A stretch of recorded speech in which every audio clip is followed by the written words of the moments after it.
Today's reading, Pride and Prejudice by Jane Austen, chapters 1 to 3, read by Chris Gorringe. Chapter 1. It is a truth universally acknowledged that a single man in possession of a good fortune must be in want of a wife. However little known the feelings or views of such a man may be on his first entering a neighbourhood, this truth is so well fixed in the minds of the surrounding families that he is considered the rightful property of someone or other of their daughters. "My dear Mr. Bennet," said his lady to him one day, "have you heard that Netherfield Park is let at last?" Mr. Bennet replied that he had not. "But it is," returned she, "for Mrs. Long has just been here, and she told me all about it." Mr. Bennet made no answer. "Do you not want to know who has taken it?" cried his wife impatiently. "You want to tell me, and I have no objection to hearing it." This was invitation enough. "Why, my dear, you must know. Mrs. Long says that Netherfield is taken by a young man of large fortune from the north of England. That he came down on Monday in a chaise and four to see the place, and was so much delighted with it that he agreed with Mr. Morris immediately that he is to take possession before Michaelmas, and some of his servants are to be in the house by the end of the week." "What is his name?" "Bingley." "Is he married or single?" "Oh, single, my dear, to be sure. A single man of large fortune, 4,000 or 5,000 a year. What a fine thing for our girls!" "How so? How can it affect them?" "My dear Mr. Bennet," replied his wife, "how can you be so tiresome? You must know that I am thinking of his marrying one of them." "Is that his design in settling here?" "Design? Nonsense! How can you talk so? But it is very likely that he may fall in love with one of them, and therefore you must visit him as soon as he comes." "I see no occasion for that. You and the girls may go, or you may send them by themselves, which perhaps will be still better; for as you are as handsome as any of them, Mr. Bingley might like you the best of the party." "My dear, you flatter me. I certainly have had my share of beauty, but I do not pretend to be anything extraordinary now. When a woman has 5 grown-up daughters, she ought to give over thinking of her own beauty." "In such cases a woman has not often much beauty to think of." "But, my dear, you must indeed go and see Mr. Bingley when he comes into the neighbourhood." "It is more than I engage for, I assure you." "But consider your daughters. Only think what an establishment it would be for one of them. Sir William and Lady Lucas are determined to go, merely on that account; for in general, you know, they visit no newcomers. Indeed, you must go, for it will be impossible for us to visit him if you do not." "You are over scrupulous, surely. I dare say Mr. Bingley will be very glad to see you, and I will send him a few lines by you to assure him of my hearty consent to his marrying whichever he chooses of the girls; though I must throw in a good word for my little Lizzie." "I desire you will do no such thing. Lizzie is not a bit better than the others.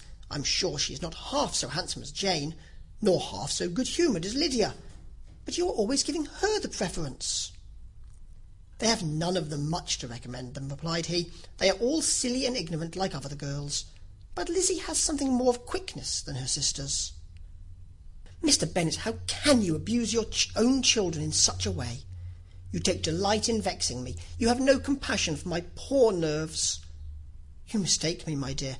I have a high respect for your nerves. They are my old friends. I've heard you mention them with consideration these last 20 years at least.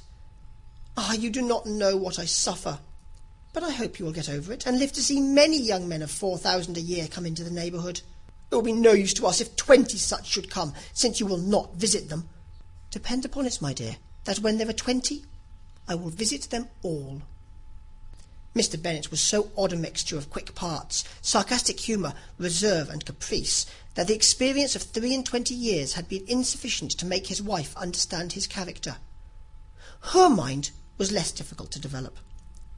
She was a woman of mean understanding, little information, and uncertain temper. When she was discontented, she fancied herself nervous.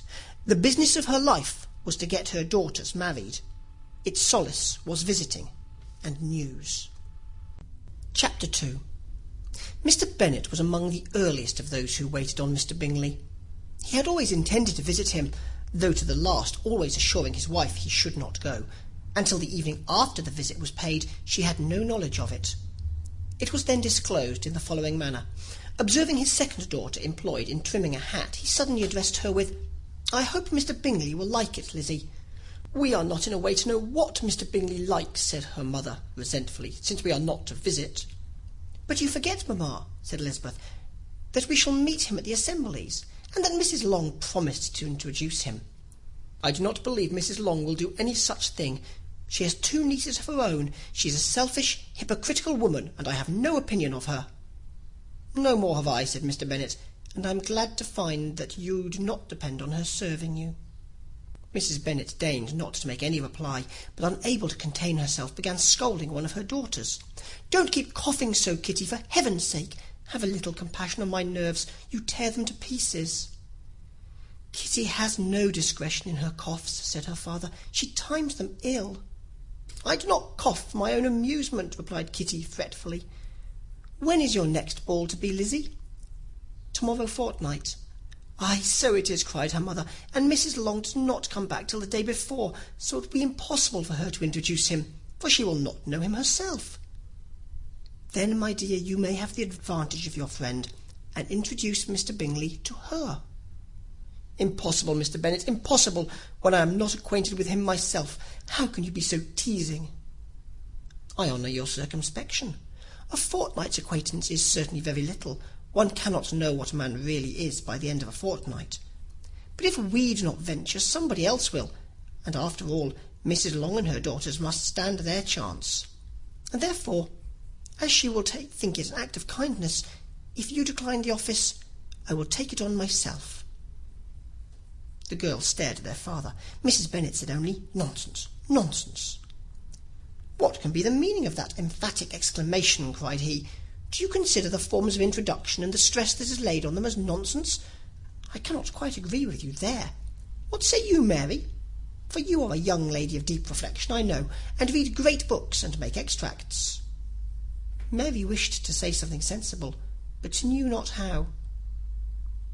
"While Mary is adjusting her ideas," he continued, "let us return to Mr. Bingley." "I am sick of Mr. Bingley," cried his wife. "I am sorry to hear that. But why did you not tell me that before?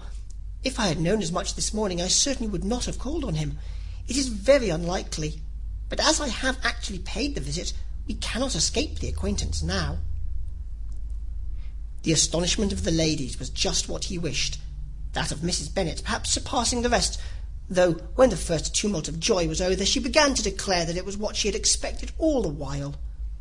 "How good it was in you, my dear Mr. Bennet! But I knew I should persuade you at last. I was sure you loved your girls too well to neglect such an acquaintance. Well, how pleased I am! And it is such a good joke, too, that you should have gone this morning and never said a word about it till now." "Now, Kitty, you may cough as much as you choose," said Mr. Bennet, and as he spoke he left the room, fatigued with the raptures of his wife. "What an excellent father you have, girls," said she, when the door was shut. "I do not know how you will ever make amends for his kindness, or me either, for that matter. At our time of life it is not so pleasant, I can tell you, to be making new acquaintances every day, but for your sakes we would do anything. Lydia, my love, though you are the youngest, I dare say Mr. Bingley will dance with you at the next ball." "Oh," said Lydia stoutly, "I am not afraid, for though I am the youngest, I'm the tallest." The rest of the evening was spent in conjecturing how soon he would return Mr. Bennet's visit, and determining when they should ask him to dinner. Chapter 3. Not all that Mrs. Bennet, however, with the assistance of her 5 daughters, could ask on the subject, was sufficient to draw from her husband any satisfactory description of Mr. Bingley. They attacked him in various ways, with barefaced questions, ingenious suppositions, and distant surmises, but he eluded the skill of them all, and they were at last obliged to accept the second-hand intelligence of their neighbour, Lady Lucas. Her report was highly favourable. Sir William had been delighted with him. He was quite young, wonderfully handsome, extremely agreeable, and to crown the whole, he meant to be at the next assembly with a large party. Nothing could be more delightful. To be fond of dancing was a certain step towards falling in love, and very lively hopes of Mr. Bingley's heart were entertained. "If I can but see one of my daughters happily settled at Netherfield," said Mrs. Bennet to her husband, "and all the others equally well married, I shall have nothing to wish for." In a few days Mr. Bingley returned Mr. Bennet's visit, and sat about 10 minutes with him in his library. He had entertained hopes of being admitted to a sight of the young ladies, of whose beauty he had heard much, but he saw only the father. The ladies were somewhat more fortunate, for they had the advantage of ascertaining from an upper window that he wore a blue coat and rode a black horse. An invitation to dinner was soon afterwards dispatched, and already had Mrs. Bennet planned the courses that were to do credit to her housekeeping, when an answer arrived which deferred it all. Mr. Bingley was obliged to be in town the following day, and consequently unable to accept the honour of their invitation, etc. Mrs. Bennet was quite disconcerted. She could not imagine what business he could have in town so soon after his arrival in Hertfordshire, and she began to fear that he might be always flying about from one place to another, and never settled at Netherfield, as he ought to be. Lady Lucas quieted her fears a little by stating the idea of his being gone to London only to get a large party for the ball, and a report soon followed that Mr. Bingley was to bring 12 ladies and 7 gentlemen with him to the assembly. The girls grieved over such a number of ladies, but were comforted the day before the ball by hearing that instead of 12 he brought only 6 with him from London, his 5 sisters and a cousin. And when the party entered the assembly room, it consisted of only 5 altogether: Mr. Bingley, his 2 sisters, the husband of the eldest, and another young man. Mr. Bingley was good-looking and gentlemanlike. He had a pleasant countenance and easy, unaffected manners. His sisters were fine women, with an air of decided fashion. His brother-in-law, Mr. Hurst, merely looked the gentleman, but his friend Mr. Darcy soon drew the attention of the room by his fine, tall person, handsome features, noble mien, and the report, which was in general circulation within 5 minutes of his entrance, of his having 10,000 a year. The gentleman pronounced him to be a fine figure of a man.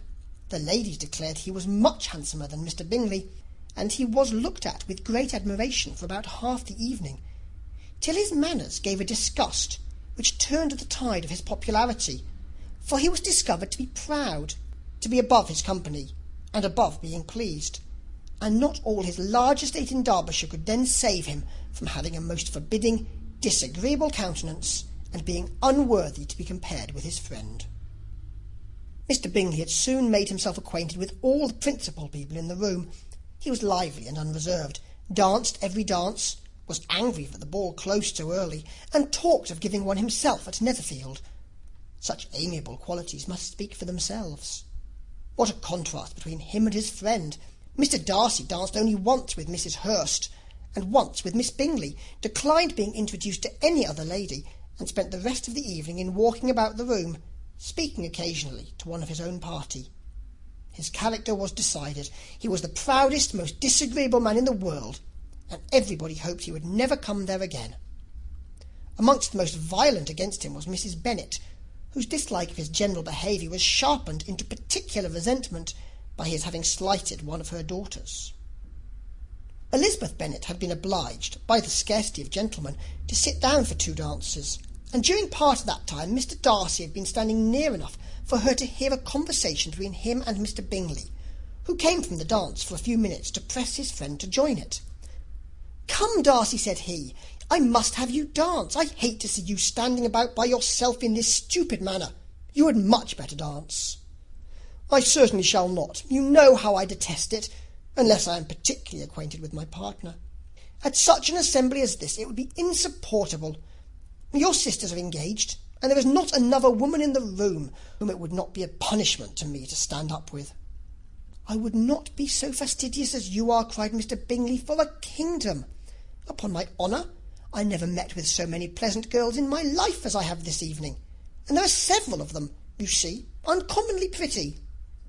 "You are dancing with the only handsome girl in the room," said Mr. Darcy, looking at the eldest Miss Bennet. "Oh, she is the most beautiful creature I ever beheld. But there is one of her sisters sitting down just behind you, who is very pretty, and I dare say very agreeable. Do let me ask my partner to introduce you." "Which do you mean?" And turning round, he looked for a moment at Elizabeth, till catching her eye, he withdrew his own and coldly said, "She is tolerable, but not handsome enough to tempt me. I am in no humour at present to give consequence to young ladies who are slighted by other men.